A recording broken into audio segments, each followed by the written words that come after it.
I'm Sheldon Livesay, director of One Accord Ministries, and I wanted to tell you a story about one of the families that we found in struggle over here. I was over in our Sneedville store, and there was a lady there as I was leaving, and she had a food box in a little red Western Flower wagon. There's a mobile home park behind our store, so I thought maybe she just took time and she pulled that through the back lot instead of taking time to get in her car and come around so that we could serve her that way. But I heard one of the ladies at the register say, "Weren't you afraid of pulling that wagon in on busy Highway 31? And immediately my mind raced to where I come into Sneedville.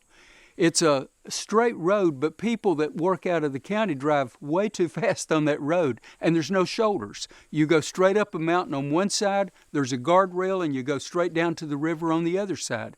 So if two cars meet and they're going a little bit too fast, and there's somebody in the road with a wagon, they're in trouble."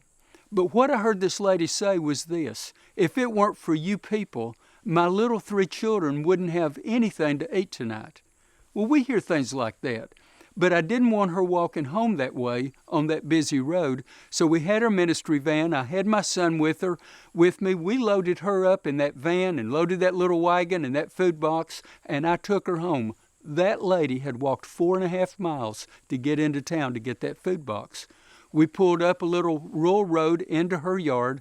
There was a car there, but the hood was up. Rusted motor pieces were laying in the yard. She lived in a little 10 by 50 mobile home. That tells me it's prior to 1980. The door was standing wide open in the summertime. She had nothing of value, but it meant also that she did have any way to air condition it or to cool that. I want to be helpful, but I'm a little bit nosy. So I open the doors to the van. We get the food box. My son and I go right into the kitchen. We set it on the kitchen counter, and we're beginning to open the cupboards to put things up. Well, in my house, you're going to have things fall out on you when you open the cupboards, spices and salt and pepper, but in her house, there was nothing. So we opened the cupboard. There was not a can of green beans. There was not a can of corn. There was nothing except what we brought. And then I opened the refrigerator. Now, this lady had 3 children. There wasn't a gallon of milk. It looked like it had just come from a thrift store. So we put the things that we saw up, and needless to say, I got this lady some more help.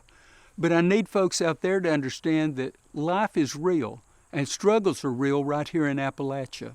And gifts from people like you are turned into resources that help put food in these little red wagons that people like this need so desperately. Thank you, thank you, thank you for helping.